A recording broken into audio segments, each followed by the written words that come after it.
Truck's about to take to the racetrack at Atlanta Motor Speedway one more time. It's the final practice for the American Commercial Lines 200 for the NASCAR Camping World Truck Series. Great day here in Atlanta, Georgia, and a little south of there, 65 degrees. That temperature might get up to 70 like some of the meteorologists had called for. Still a slight breeze, about 15 miles per hour, but a little overcast, so the sun is intermittent on the racetrack. Well, again, Rick Allen, Phil Parsons, Michael Waltrip with you. Now, we saw our first practice. We saw Ron Hornaday do well. We saw a few others out there working on getting that race handling. And now what are we going to see before we get for qualifying? I think we're going to see a whole lot the same, but the intensity level is going to go up a notch. You know, in that first practice started, there was one truck that took to the track. This time we got 5 or 6 that wanted to get out there right away because the clock's ticking. You got an hour and a half now left in order to get your truck set up to go try to win this race on tomorrow afternoon. Kyle Busch ran just a couple of laps in the first session. He's one of the first guys out in this second session. And remember, now this is more like race time for tomorrow for these guys too. The first practice, green racetrack, no rubber down. Now we have a little bit of rubber down, and now these guys are really going to try to get a feel for these trucks and what they're going to have for this race. A lot of these guys, as you see, Hornaday, the quickest guy, he knows what he needs to feel to be good tomorrow, and that's what he's going to try to achieve in this practice session, as well as Mike Bliss, Kevin Harvick, and Kyle Busch, and all the other guys. The guys that know what they need to feel are going to work on it for this practice session. This is the one that really counts. And I'd look for Kyle Busch to be really fast in this session, not because he is every week, but because he just ran a couple laps. He hit the splitter. We heard his truck skipping on the ground. They came in. He got up underneath the front of the truck. They worked on it, so probably made some pretty good adjustments for that truck. Let's go down back to the garage and Adam Alexander.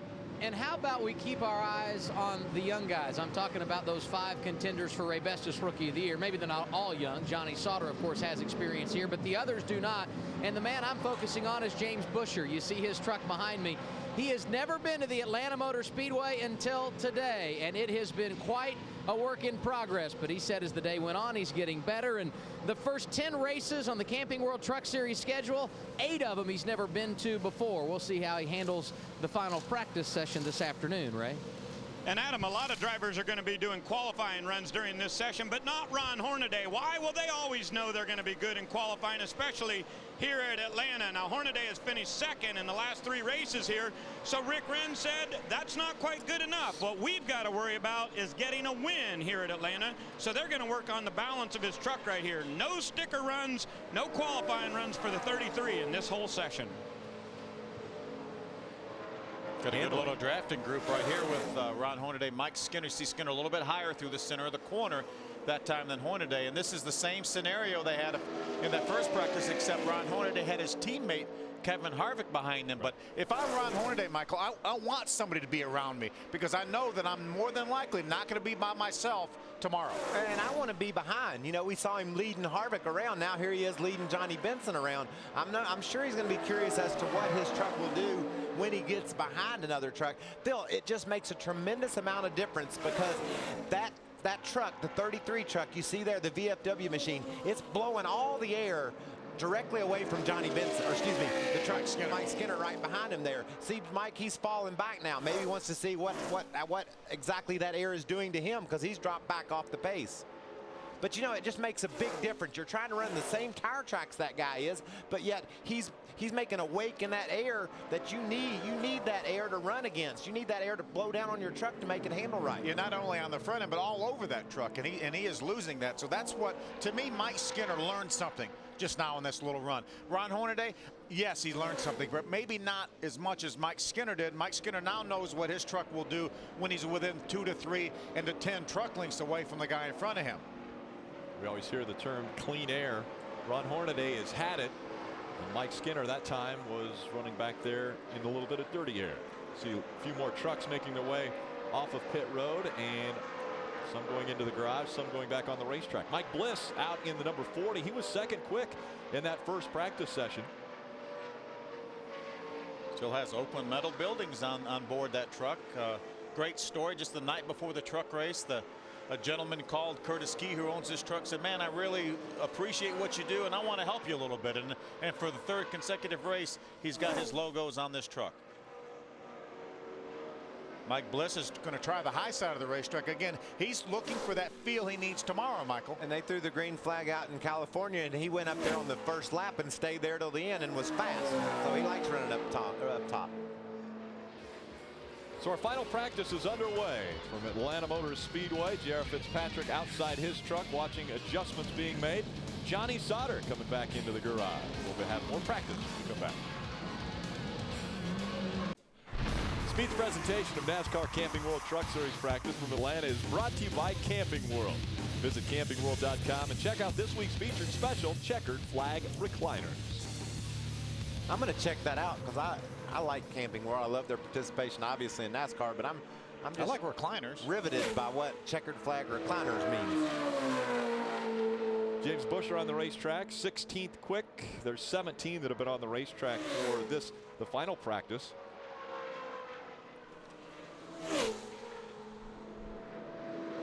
I'm going to tell you something, Michael. If you pay attention tomorrow, Ray will tell us a little bit about those checkered flag recliners. Well, I will be paying attention. Okay, all right. That's the Camping World Destination Recreation moment that will be a part of our broadcast tomorrow. Not that we don't normally pay attention to what Ray says. All the time. Yeah, I mean, unless he starts saying something about Adam's hair.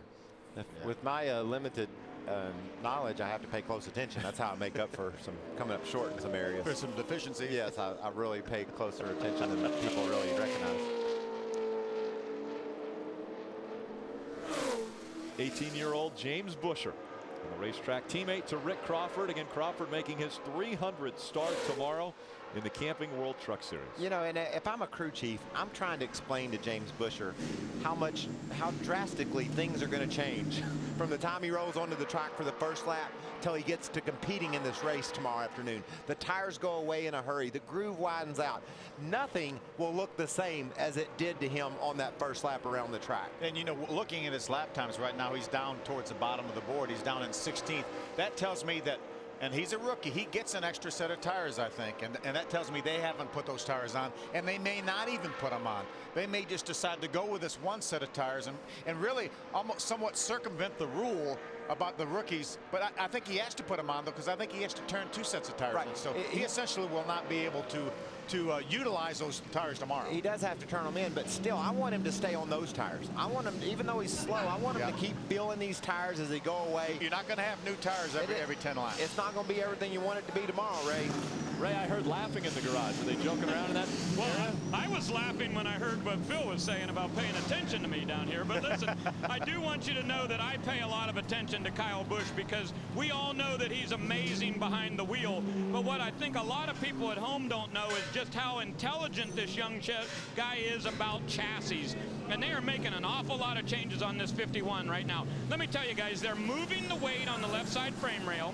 They are changing the camber on both right and left front tires, and they are also adding some wedge to get that right front splitter down a little bit. And those were all suggestions that Rowdy made from behind the wheel. So he is talking to crew chief Doug George and giving him his suggestions about how to make this thing better. It just amazes me to listen to him on the radio. He's very, very knowledgeable about these chassis. And Ray, right now, he's only 0.4 of a second faster than the second place truck, which is Colin Brown. Granted, Kyle doesn't have that many laps on the tires because we saw him only make that one run, but still a very, very fast truck. And as Ray talked about all the changes they're making. Kevin Harvick now taking us for a trip around this 1.5 mile racetrack. 24-degree bankings in the turn, so you're throwing the race truck in there at 175 miles an hour, and you're holding the throttle wide open. And we heard that. He actually pedaled a little bit now. He's got some laps on the tires. So right now, let's listen as he gets down in 1 and 2. This is probably the more difficult end of the racetrack. Turns 1 and 2. Rolled out of it there. Back. Trying to get back in. It's wanting to go straight. Wanting to go get a push off the corner right out next to the wall. You have to deal with that, Phil. That's what the trucks aren't going to be perfect. The front end's going to scoot a little bit. The back end's going to get loose. We heard him pedal it on that lap before, through 3 and 4 here. Does it again. Does it again. But he ran his fastest lap the last time by, even by letting off. That just tells you, with used tires, he's got a darn good truck. And that's about 0.3 of a second slower than what he ran in the first practice session. Again, he has those laps on the tires as well as the laps he's run here. You see him wiggling a little bit up there in the high side. This lap. 32 flat, real good lap time. How much Real does that good. take your breath away when you wiggle that close to the wall? Well, you know, he has experience of running into it before, so he knows what that's going to feel like. So he's just making sure he's learning as much as he can about that truck at every second. There's grooves, there's seams in the pavement out there that the truck will act a little bit differently when you cross over them. So not only is he running around it there, feeling of the truck, making sure he likes the way it handles, he's also checking out the racetrack. He's making sure he remembers where the seams are, where the bumps are. If he hits a bump in the wrong place, it could push him out, jump him out into the wall. So he wants to make sure he makes mental notes of everything that he's seeing up ahead. Kind of like a golfer when he goes out for his practice round and makes notes of everywhere on the course where you do this or that. Same way with the racetrack. Yeah, and the spotter is somewhat like the caddy. The spotter is up there to remind the driver of stuff that he's seeing other places in the track where other people might be having problems, lines that other race car drivers are driving in, just trying to give the driver all the information he can possibly get. And guys, look how busy he is in this truck right here. He is sawing on that wheel. Again, he's out there, he's simulating racing. He's running up high. He knows that that's more than likely where he's going to have to go at some point. Tomorrow's up high. Now he's right back to the bottom of the racetrack. But watch on the left here. Look at him work that steering wheel. And you know, you watch his hands. A lot of times you see his hands moving, but the truck doesn't really bobble. That's because if he doesn't move his hands, the truck will bobble. So he's feeling the truck being either light on the back or light on the front. He's adding steering to take care of it. And what's interesting, you see how busy that young man is right there and how much work he's doing. This is normal for him. Yeah. He knows. And his truck's good. Yeah, every lap. That's everything that he wants here at Atlanta. He's in a controlled slide, like Matt Crafton said, 175-mile-an-hour drift. That's what Harvick is in right now, and he understands that that's the nature of the beast here. Now, if he went to Talladega or Daytona and had to do all that stuff, he'd come straight back to the pit and they'd say, something's taking my breath. Something's wrong. We got to work on this thing. So again, that's a few laps with Kevin Harvick at Atlanta Motor Speedway. Final practice continuing for the NASCAR Camping World Truck Series right here on Speed. Thursday on an all-new Bull Run, what began as a simple competition has grown into an intense rivalry. And disaster strikes when the teams push the limits of speed and strategy too far, too fast. And this time the consequences are bigger than ever. Don't miss an all-new Bull Run with Bill Goldberg Thursday night at 10 Eastern right here on Speed. Double A. You know, Rick, there's only one way to get experience, and that's to go out and do it. And that's been the case for J.R. Fitzpatrick. Your first ever start at Daytona, top 5. I guess we can say solid learning experience in California. How's today been for you? Today's fantastic. I mean, we're just taking the race one step at a time here, and truck's working really good. We're losing a bit in 1-2, but I'm still trying to learn it, so I think that's a big part here. But we're going to put another set of stickers on here and see what we got. I think we're in good shape. All right, so let's go back up to the guys on our expert panel. Phil, Michael, you both have raced here in California and Daytona. How would you rate those 3 difficulties for a rookie? Well, I got to believe this is probably, you know, I would say probably on a par with California. I mean, somewhat on a par. You know, California's a little bit bigger, but it's not banked as much. Similar speeds. Right, I would guess that Daytona is the most difficult of these 3 for a rookie. You know, he doesn't have to worry about how his truck's going to drive like you do here. Like here, you could see Kevin Harvick just basically out of control. He doesn't have to worry about that at Daytona, but he's got to try to figure out how to draft and where he's supposed to put his trucks to do all those things. When you go to California, it's I think probably a little bit easier than here because you don't have quite as much bank, so you slow down a little bit more in the corners. Here, like they told Gabby DiCarlo as a rookie, go run the thing wide open. Yeah, go do that. You can do it. They don't tell you that at California, so you go down in there and you let off, and that takes care of some of your handling problems. Here, the effect of speed is intensified because of these big banks. I think this place, to me, would be a little bit harder for a rookie to figure out. Probably so than California. But when we go back to Daytona, and truthfully, it is not that difficult for somebody to go around there and run wide open at Daytona. I mean, if you're a race car driver, any kind of experience. But what about adding 35 other that's trucks? What I was going to say. But when you add 35 other trucks and they're bouncing around, and we saw those trucks bouncing around considerably in Daytona, and they're bouncing around, and that back end's wanting to jump out, that's when business picks up, and that's what really separates. Right there, good line off the floor. It really separates the guys that can really get the job done at Daytona. Ty Bodine obviously now has won the last 4 races at racetracks like that, the last 2 at Daytona, the last 2 at Talladega, so he hasn't figured out. Kyle Busch was second both in Daytona last year and this year, and he obviously has pretty much his whole sport figured out. The year he had last year and the year he's got going this year. But you know, it's every racetrack has its own characteristics, and I would say, if you, as Michael said, if you compare this racetrack in California, this is probably a little bit more difficult than California, but Daytona is a whole nother set of circumstances, though. It's really, you know, quite a bit different than even running here. And I like to tell people that the Daytona Talladega goes from the easiest thing you've ever done as a race car driver, qualifying, to the most difficult thing you've ever done as a race car driver, trying to figure out how to put yourself in a position to win one of those races. And Daytona probably more so than Talladega, because of the roughness of the racetrack. It's a little bit smaller, not banked as much. And I promise you, in Como, Italy, they don't have anything like this.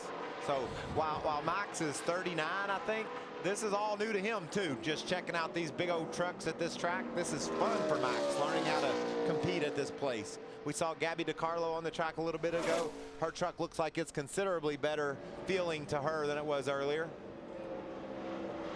Ran a little bit faster time than she did in that first session.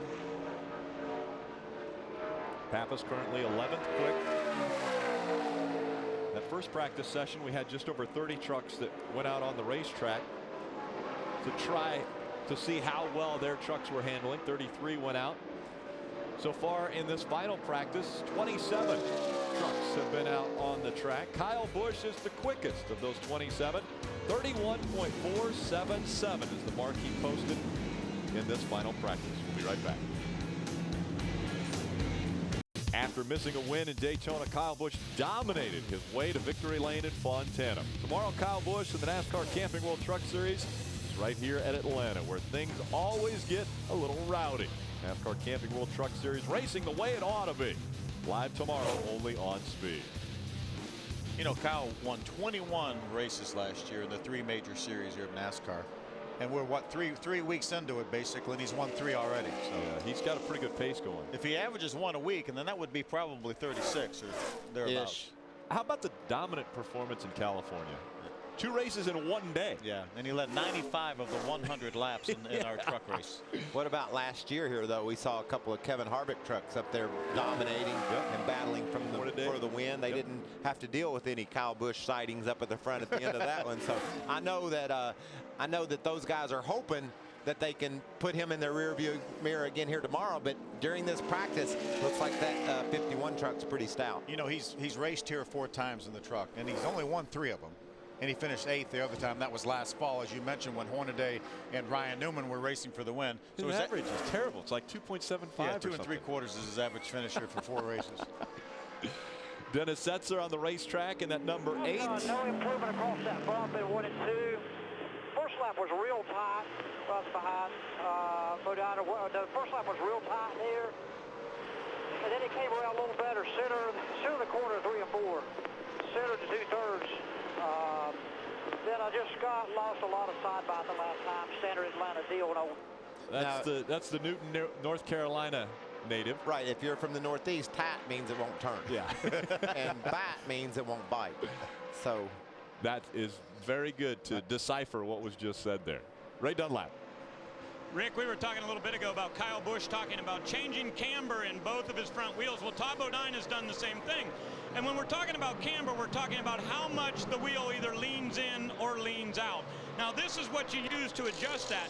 You have an A-frame that connects out to where the wheel is, and you use these shims in here, which gives you a distance between your A-frame and the frame rail. Now, right here is a 1/2 inch. You've got a 3/8, and they get smaller, going all the way down to a 1/16.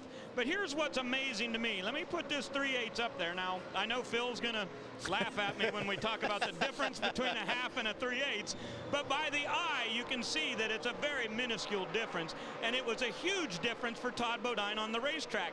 When he went from a 1/2 to a 3/8 shim on his left front, he said the truck turned so much better, and he was a lot happier. So his crew chief, Mike Hillman Jr., writes that down in the notebook, and they'll have that information ready when they put the setup in this thing for the race tomorrow. Adam? And Ray, right now, if you see Terry Cook, he's comfortable inside his truck. That because he's currently 8th on the board. You talk about camber. They're making that very same adjustment amongst some others on this 25 truck. The reason why, Terry, is loose in and tight from center off. I asked Danny Rollins, how close are you? He said, we're close. We don't want to do too much to it and adjust ourselves out of the game. It is a fine line when you talk about balance with one of these trucks. You know, guys, what's amazing is 20 years ago, before we had radial tires, no one ever thought about camber. It wasn't really an adjustment. All you tried to do was get the tires lean the proper way so you weren't too hot on the inside or the outside and wear the tires funny. Now it is a handling tool.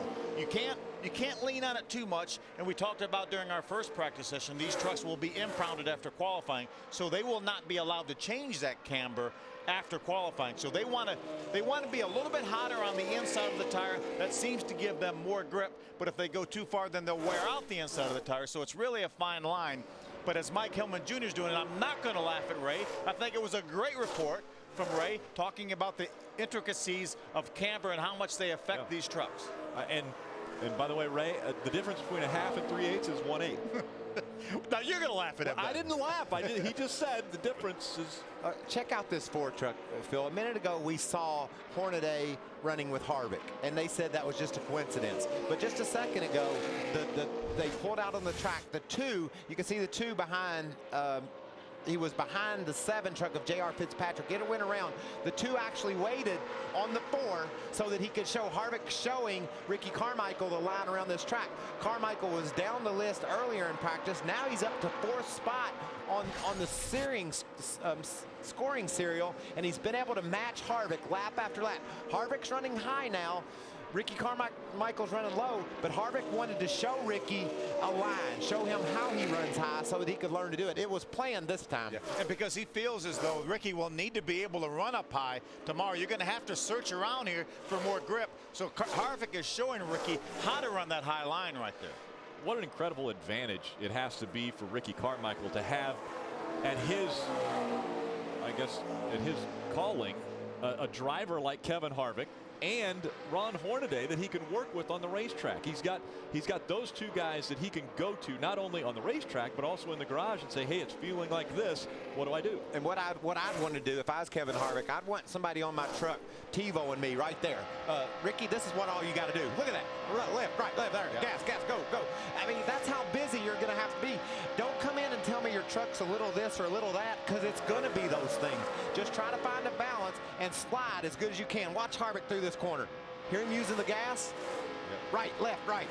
Just as quick as he can go, adjusting for what that truck is going to do. And Ricky needs to see this. He needs to get up in the truck and watch Kevin do this, because it's a bunch of work. We talk to young drivers all the time, and they talk about how they prepare going to a racetrack for the first time. And they say, I go back and watch races from previous races on tape. And there's no better, to me, there was no better tape to watch than an onboard camera tape. I mean, these guys, Kevin Harvick for this race tomorrow, will have a tape of his truck, what he sees the entire race. And then you look for, and Michael, I've gone back and watched races that I had run when I had an onboard camera and said, why did I do that right then? There's something, what made me do that right then? What made me tight behind that truck? Up off of 4, but when I move up, I'm fine. I think it's tight enough to where I can move around and do what I need to. He likes it. He likes it. And we saw what he was doing. Yeah. He was turning right as much as he was left, and he likes it. He thinks it's fine. But you go back 2 days later and watch and say, why did I pedal the throttle there? What in my rear end made me think that I was going to be loose or I was going to be tight and loose that front end? Why did I do that there? And it's a constant search. And I would go back and pore over those onboard camera tapes, trying to learn whatever little bits and pieces you could learn. And you look at these 2 together on the scoring serial here. I know I messed that up. I can't hardly say scoring serial, but Harvick's barely faster than Carmichael on his fastest lap, but he's 4/10 faster when they've got to do all that sliding. So Harvick's got that sliding part down. Kevin Harvick Incorporated 3rd, 4th, and 5th on this final practice chart. We'll be right back. Tonight, it's the wildest party in hot Atlanta. NASCAR Trackside. Join Steve Burns, DW, Larry Mack, and Hollywood Hammond as they welcome the biggest names in NASCAR for a Friday night bash. Don't miss NASCAR Trackside tonight, 5:30 Eastern. Ricky Carmichael, David Rudiman, Casey Kane will be the guests. Camping World Truck Series. Take a look at the campgrounds here in the infield of Atlanta Motor Speedway. That's not a coincidence, is it, Rick? Not at all. You do the math. Did he find out is there an 1/8 difference, Ray, between a 1/2 inch and 3/8? I think he did. I'm working on it, Phil, here, but here's my problem is I can do like 1 - 3/4, but that's about it. Welcome back to final practice for the NASCAR Camping World Truck Series from Atlanta Motor Speedway.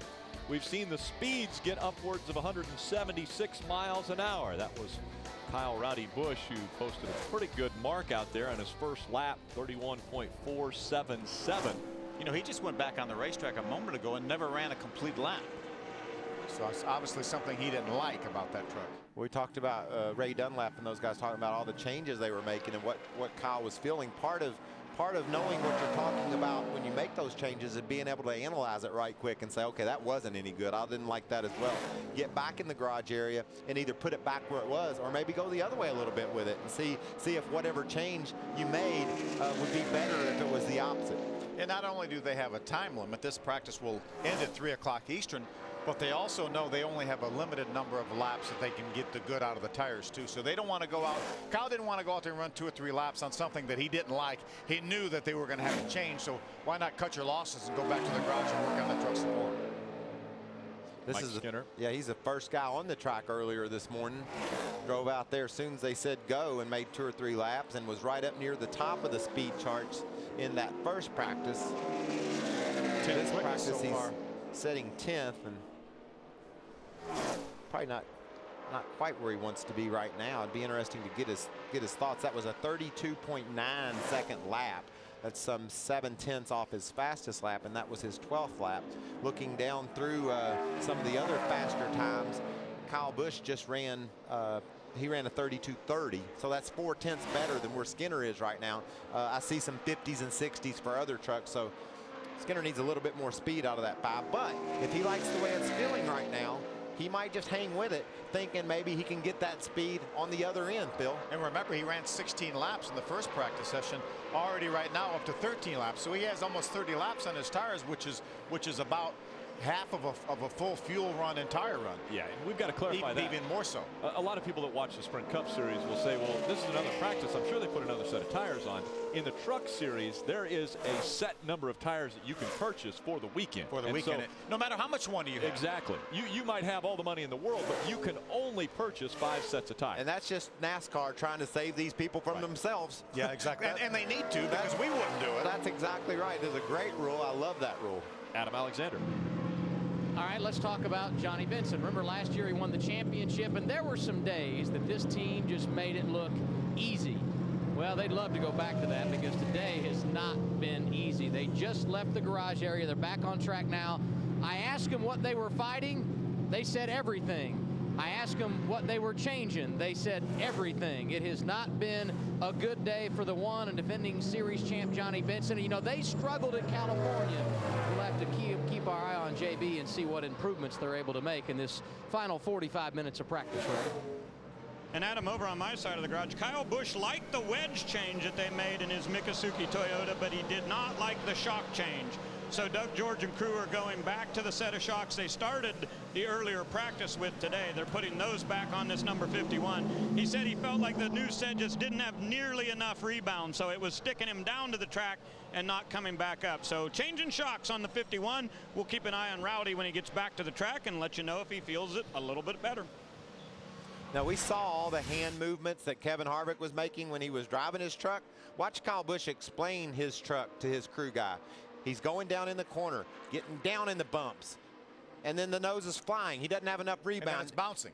He doesn't like the way it's flying back up. So he's trying to not only use words to show what he wants to visually be able to simulate what that truck's doing in the corners. And, you know, they made a shock change. He didn't like the shock change. That's exactly what would be affected by a shock change, is how the nose flies up in the corner or stays down in the corner.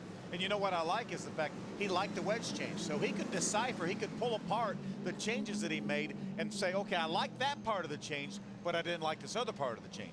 And luckily he was able to science it all out when he came into the garage and talked with Doug George.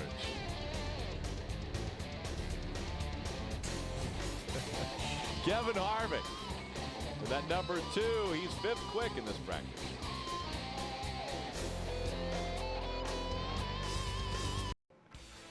Taking a look at our Advanced Auto Parts programming on speed.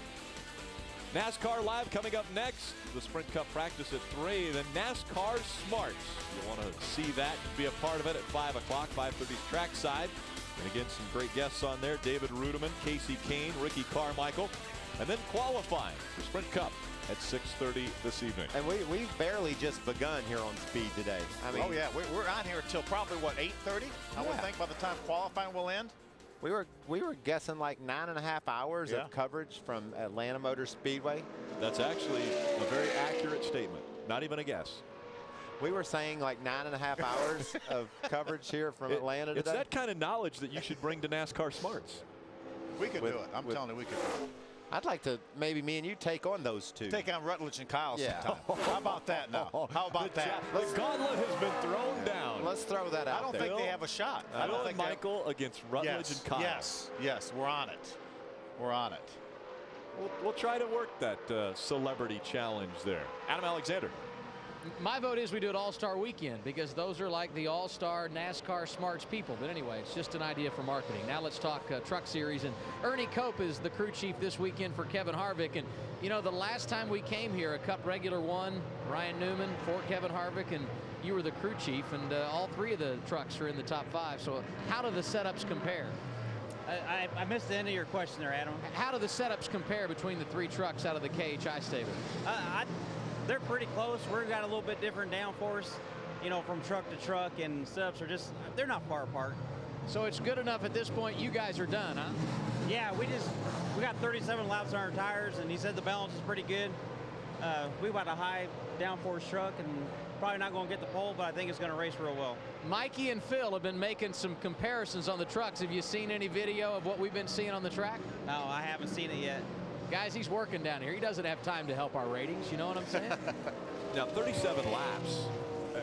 A fuel run probably is around 45, maybe? About 50 to 55. Oh, is it that high? Okay. Yeah. Look at that. A little loose there. You want to watch a guy get with it inside of a cab? Watch this now. Watch his hands. Remember what we saw with Kevin Harvick when he was out here. Let's watch Kyle Busch right now.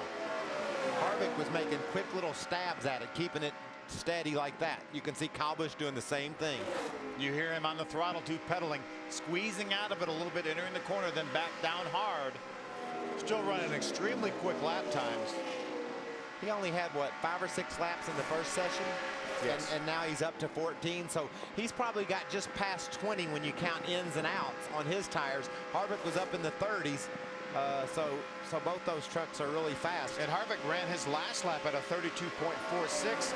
Kyle ran that lap at a 32.27, so I'd say right now Kevin Harvick's truck is excellent as far as in race trim. Oh, look at there. See that? Folks, remember, when he pulls that back towards us, back to the right, that's going toward the wall is what he's doing there. So the back end must be kicking out a little bit for him to be pulling it back so hard. Oh, it is. And that's how you go fast here. You got to be ready to drive. You got to be ready to drive the thing out of control, basically. He pulled up behind Mike Skinner, and I think he would have loved to have seen Mike Skinner stay on the racetrack for a couple more laps to see if he would lose that front end when he got in that dirty air. You hear him pedaling that throttle and right in the center of the corner, back down hard. Man, we raced here last November, Phil, and just listening to all that and watching all that, I can't wait to go get in the Napa Toyota. It's so much fun to come here to Atlanta to race a car. And you will be doing that in just a few minutes. Yes, I'm going to head down and check out the surface, and I'll be back here on speed tomorrow to report to you for qualifying. Absolutely. To let you know how it feels out there. 9:30 tomorrow morning.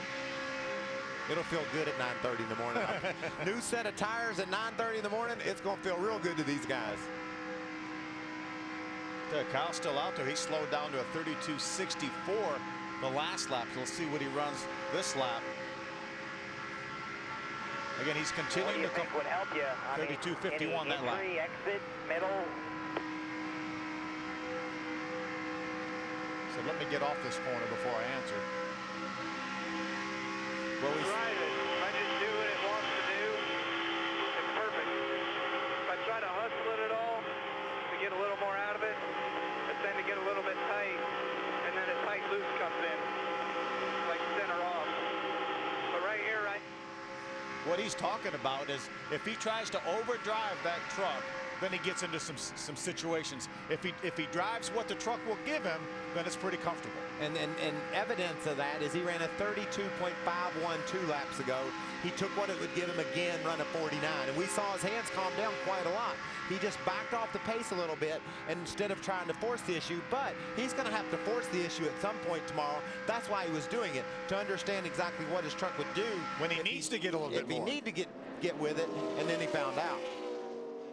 Ray Dunlap. Guys, just to add to that, Doug George's crew chief said, do me a favor, one more time, go to Goodyear and get me a tire temperature sheet. Bring that back here, and that way we can analyze this camber situation and make sure we're on the right page. Remember, they made changes on both the right and the left front cambers, so Doug wants to see a tire sheet one more time. That's a little bit more of the information they use as a tuning tool. See Kyle coming down pit road right now. He has run 20 laps in this session. That's the second most laps of anybody out there in this practice session. And again, Kyle is the fastest. Gabby DiCarlo getting debriefed as far as what was going on the racetrack.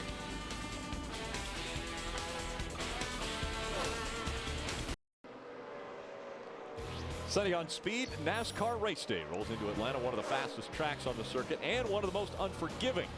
It's racing on a razor's edge, and only one pre-race show can set the stage. NASCAR Race Day, built by the Home Depot. Live coverage begins Sunday at 11:30 a.m. Eastern. Again, on race day, the real deal with Wendy will get into the back rooms of MWR Racing, find out a little bit more. And what a great start to the season MWR has had. Yeah, we've been solid and steady and looking forward to our chances here in Atlanta. This is a big town for us with Aaron's and Napa both headquarters here. So, speaking of headquarters here, gunbroker.com is kind of that area for them. Jason White, we saw him on the racetrack just moments ago. They're a great friend of this series, sponsoring 2 or 3 trucks here in Atlanta and all year long so far. There's Matt Kraft, and he loves his truck. You see that? He had Tide on the hood of that Menards truck. That. Darrell would like that, wouldn't he? Yeah. Darrell just told me about Rick's nickname that he has I didn't know about. Not really a nickname. It's kind of a nickname. Not really. Is it one that you're not that fond of? Well, I just, some friends of mine joking, of course. That's the first time I'd ever heard that nickname. It's a call sign. It's not really a nickname, it's a call sign. So when they need you, they call for Chimbo. Yes. You want to say what it means? Some of the pilots that are involved in flyovers at a lot of the races, I have friended.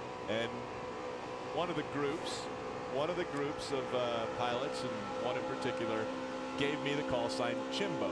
What does that mean? Well, I can't go into that. And normally call signs aren't the best, thing that happens to a person. But so anyway, mine is Chimbo. But I'm glad that DW found out a little bit more about that. He was checking in this morning. Wanted to make sure. Now Colin looks like he's doing like what Kyle Busch said. He's just going to take what that truck's giving him right now. You don't see quite as much activity in his hands there.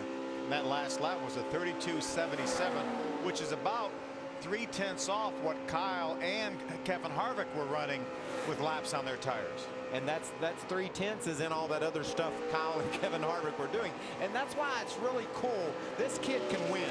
This is a fast truck driver, Colin Brown. But he doesn't have the experience that Kyle Busch and Kevin Harvick have, and so he's not going to be as quick. Like you said, Rick, he's turning that thing to the right. That's where the wall is, right out there. And so it takes a lot of confidence to know how much you can let that truck get out from behind you, get out to the side, and be able to reel it back in. And you can't. You got to be able to turn it back left before the truck actually straightens out. Right. I mean, you have to be that quick. And a lot of times we see, especially young, inexperienced drivers, well, they will turn right because they get a little bit loose, and the thing will actually go right into the outside wall. You have to be ready to turn that truck back left, or a car, before it actually straightens back out, because you know it's going the other direction. Adam Alexander. And it's an interesting learning process when you come to the NASCAR Camping World Truck Series. Gabby DiCarlo on the radio. She's talking to Tab Boyd, who's a spotter in the Cup Series for Juan Pablo Montoya, and he also spots in the Truck Series for Matt Crafton, but has long time been a benefactor for Gabby DiCarlo. Now, she is talking to him to learn more about this racetrack. What they are going to do is they are going to put Mario Goslin in the truck for Gabby so they can get a feel for this machine. They said they think she is loose. They want to adjust it, but they don't want to misguide her. Mario, a veteran driver, they're going to put him in, let him make a couple of laps, see where it is, and make sure that everything Gabby is feeling is on target. You might tell them, Adam, that when we look at the truck up here in the booth, it's definitely not all the way down in the corner. The nose isn't right against the track like we see Hornadays and Harvick and these trucks that are going fast. When it's in the center of the corner, they haven't quite got that splitter down to the ground. We heard her when she first went out. She said it just isn't in the racetrack. It feels like it's up in the air. She's exactly right. It's not down there where it needs to be. You know, this is the other end of the spectrum. This is the fastest truck right now. There's Kyle Busch out there working on this truck with Doug George, his crew chief, and all the guys. He knows that he wants some more changes. He felt it was comfortable if he just let the truck run whatever it wanted to run. But for him to try to run faster, then he needs some changes to that truck, and that's what he's working with Doug George right now on looking at. Mario Goslin, again, driver of the number 12 truck for tomorrow's race, helping out Gabby DiCarlo in that number 90. Does he play goalie for the Nordiques? Truck. Does he play goalie for the Nordiques? He should. On Monday, Steve Burns, Michael Waltrip, and Greg Biffle break down all the action from Atlanta on this week in NASCAR. The panel will also preview the Bristol race. Won't want to miss a feature with Greg Biffle and his father this week in NASCAR, Mondays at 8 p.m. Eastern. And I think we're going to have a special guest on Monday night. One of the Geico cavemen is coming. Oh, is that right? Really? I don't know. I hope. I mean, that would be fun. I like those dudes. Yeah. Speaking of Geico, but not cavemen. Todd Bodine. He's an onion. That's an onion. He's the opposite of a caveman almost. Geico on the side of this truck. And again, we talked in the earlier practice about Todd Bodine's situation and his future. Mike Hillman Sr. saying that if they cannot find a sponsor for the Martinsville race, they will not race in that event. Yeah, that is incredible to lose this team. 2006 champion Todd Bodine won 3 races last year, 1 at Daytona this year, 2nd last time out at California, 2 Rowdy Busch. Currently top 10 in the speeds here in this practice session. Has run 21 laps, so he's got quite a lot of laps on these tires. Bill, how many do you run that first session? He ran 10 that first session. So he's out past 30 some as well. Here's the hand signals again. Kyle Busch and Matt Crafton talking. We heard before that Kyle really wasn't feeling well today, so he ran a lot of laps. He ran 20 laps this session. I think he's done. He's talking to Matt Crafton now about what his truck feels like and how he's driving this racetrack. And obviously he may have got with Doug George and said, there's Doug right there, his crew chief in the background, and say, hey, what kind of changes do you want to make for tomorrow morning? And remember now, Kyle will be out there practicing his Sprint Cup car here a little later on, as well as qualifying tonight. And so they can obviously make some changes as late as tomorrow morning before they go through inspection for Truck Series qualifying. But did you see those guys sharing information, sharing stories? Race car drivers do that. You know, they're both trying to see if Kyle obviously is on top of his game. Matt's pretty doggone good too. They're just bouncing things off one another. Maybe Matt will say something that Kyle say, you know, I didn't think about that. That's a good idea or a good point. And how about Kyle Busch drives a Toyota Tundra and Matt Crafton drives a Chevy Silverado? Just race car drivers trading stories, sharing information. Adam Alexander. You got to have a good plan if you're going to be successful in NASCAR. Unfortunately, the plan doesn't always work. Mario Goslin was going to get in, take a couple of laps in Gabby DiCarlo's truck. Unfortunately, he didn't fit in the seat, so it's back to plan B, I guess, and that means you're back in. Tell us how things have been going today.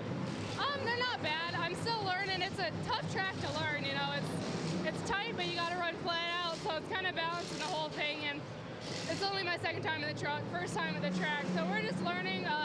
You're just gonna get in to make sure everything was good, but it doesn't quite fit. So I'll get back in and we'll work on some more stuff. I know the schedule has grown from the original plan. What is going to transpire in 2009 for you as far as the trucks are concerned? You know, we had a pretty well set schedule coming into this season, and we got approved to run the bigger NASCAR track. So now it's kind of up in the air.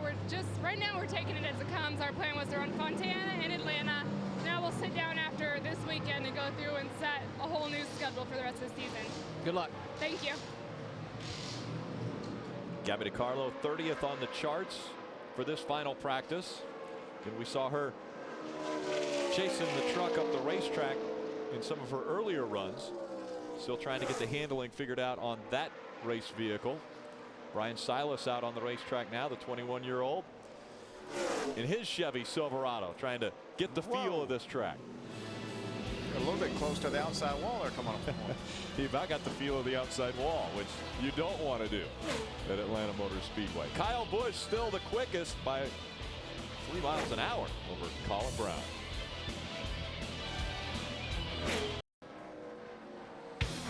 Truck still on the racetrack here at Atlanta Motor Speedway. The schedule continuing. Sprint Cup Series practice coming up next, and then qualifying at 6:30 p.m. later today. Tomorrow, the Camping World Truck Series will do their qualifying in the morning, and then race in the afternoon at 2 o'clock. With Sprint Cup practice in the middle there, and then NASCAR Race Day will get you kicked off for the Cobalt Tools 500, which is on Fox at 1:30, and then it's all wrapped up with Victory Lane. I like that road. That's cool. That looks fun. Ricky Carmichael, he's gotten some air before. Air, y'all heard that song? A few times. Carmichael currently 4th quick. We talked about Kevin Harvick Incorporated and their successes in this practice. Hornaday 3rd quick, Carmichael 4th quick. Kevin Harvick 7th quick. Look at those numbers. Obviously, if you're just tuning in and you don't know what we're talking about, Ricky Carmichael's nickname is the GOAT. They call him GOAT, greatest of all time. It was given to him by his peers, the guys that he raced against and have raced against. Can you imagine he won every race? 2 seasons. In 2 seasons. No wonder his competitors gave him that nickname.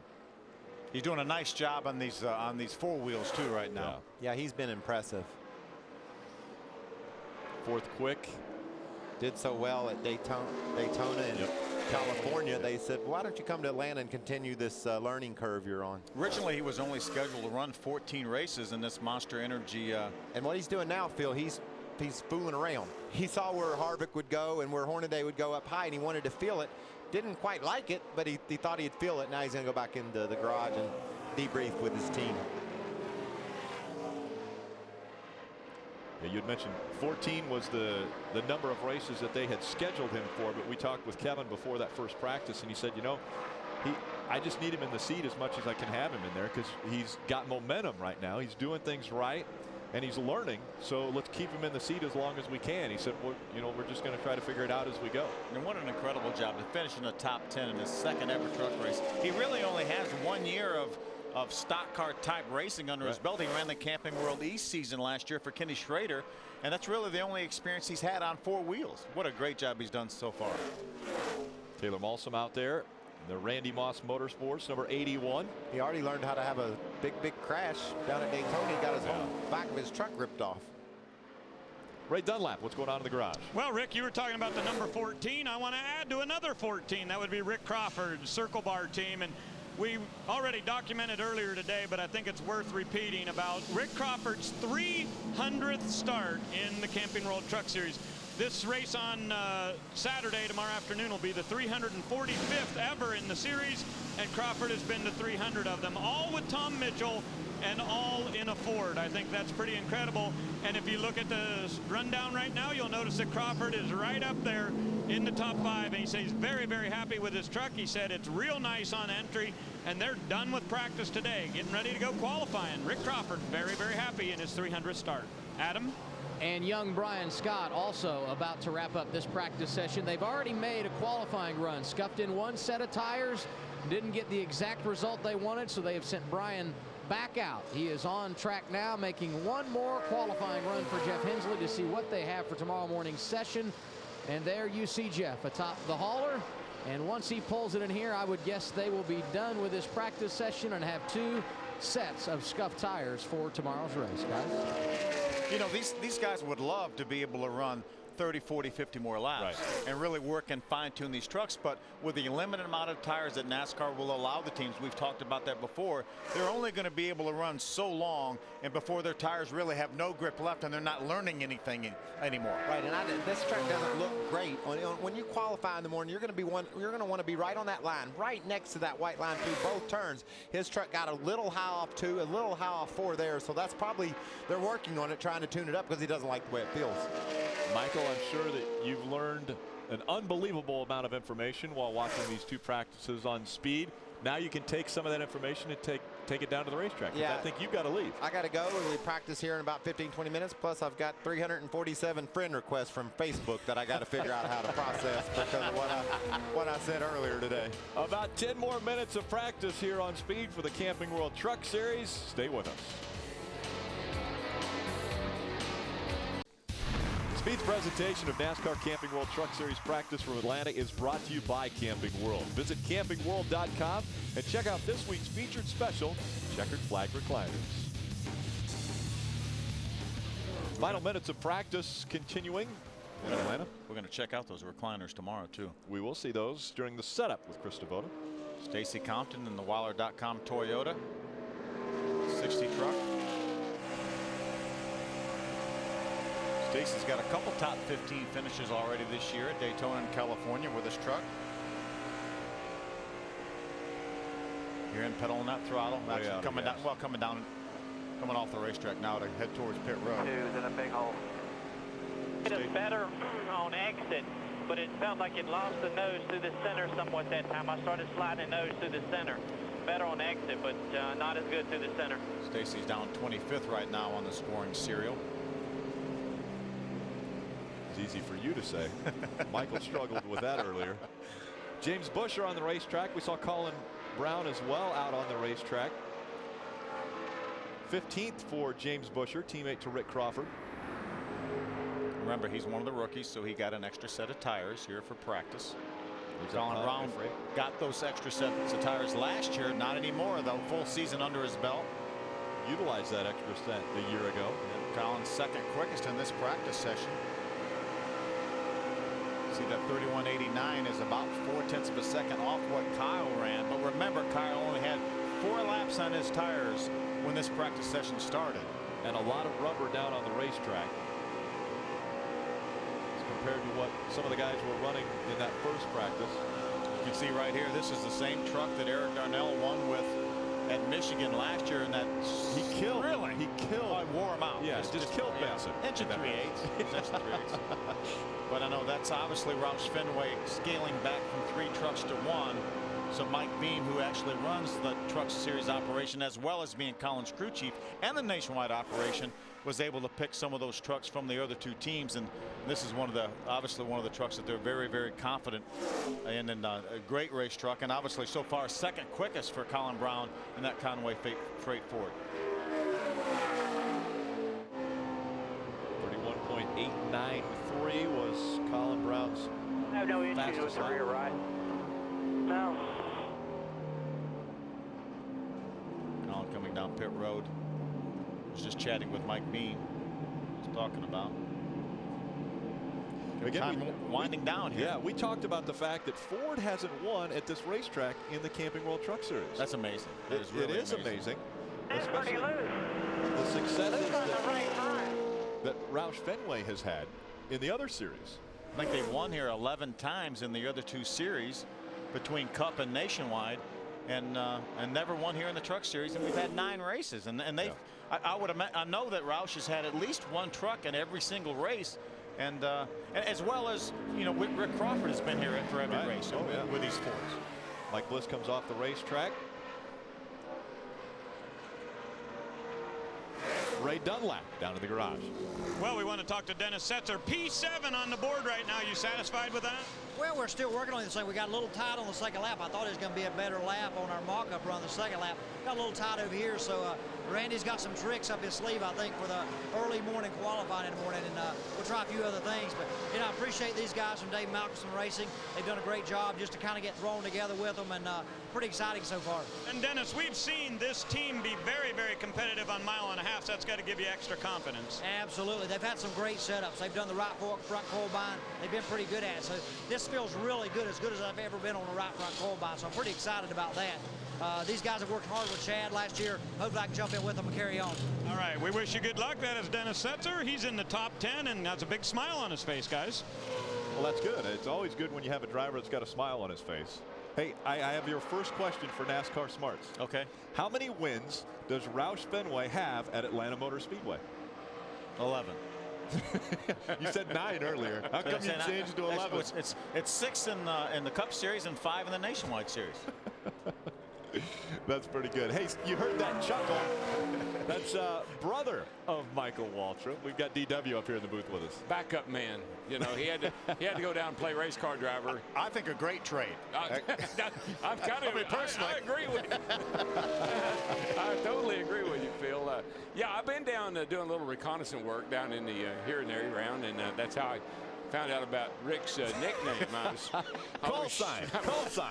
Well, whatever it is, you know, it sounds cooler when it's a call sign. We got all kind of neat nicknames, but that may be the most unique one I've ever heard of. I can tell you that. We actually have not said what it was. We talked about him having it, but we haven't actually said what it was. Oh yeah, we said Jimbo. Yeah, but what it means. What it means. We're not going to go there.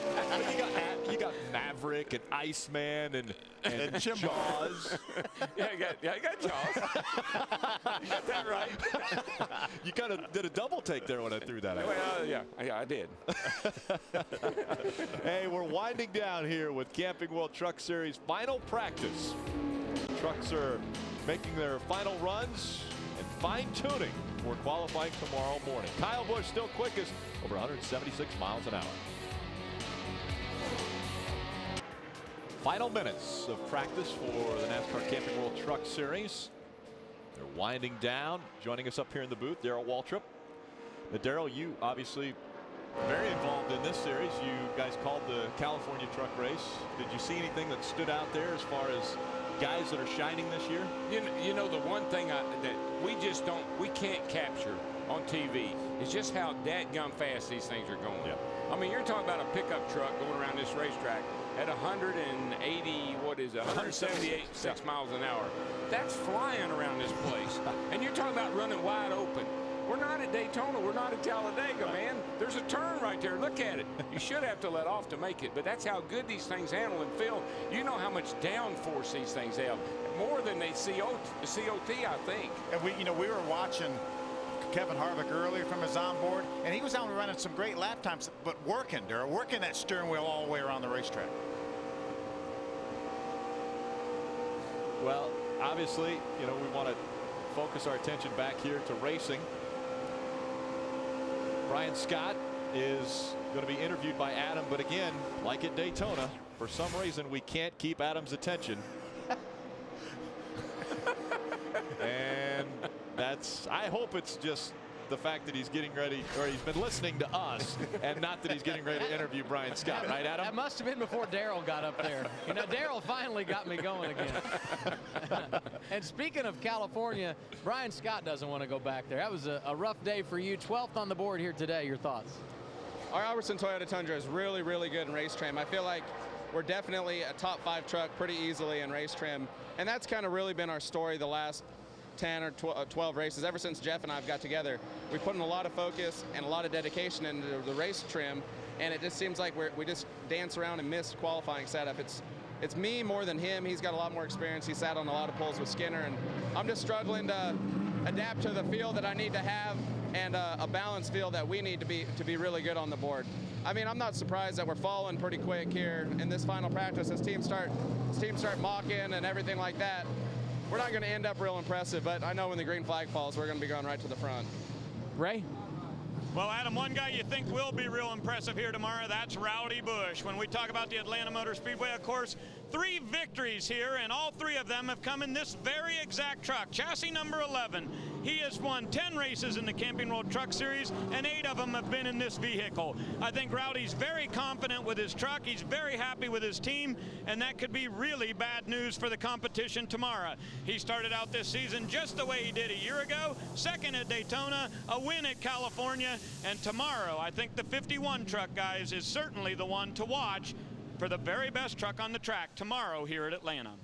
Well, he was the best in this final practice, running just over 176 miles an hour. Skinner posting a big mark there late in the practice, 174.159 miles per hour. So, like you said, Darrell, they are moving around this racetrack. The thing also, Ricky Carmichael, I think if you look what Kevin Harvick's doing here with Carmichael, Hornaday and he, all three in the top 10, that's a good call on Kevin's part to help Ricky get up to speed, and he's doing a good job of it. See all the Sprint Cup cars lined up getting ready for their practice. DW, you're going to be busy here for the next few hours. Yeah, we are. We're going to do practice, and we're going to do trackside, and we're going to come back and do qualifying. So, yeah, we got it. That's why I wanted to get a head start on Larry and Mike. Get warmed up a little bit. Get ready to go, baby.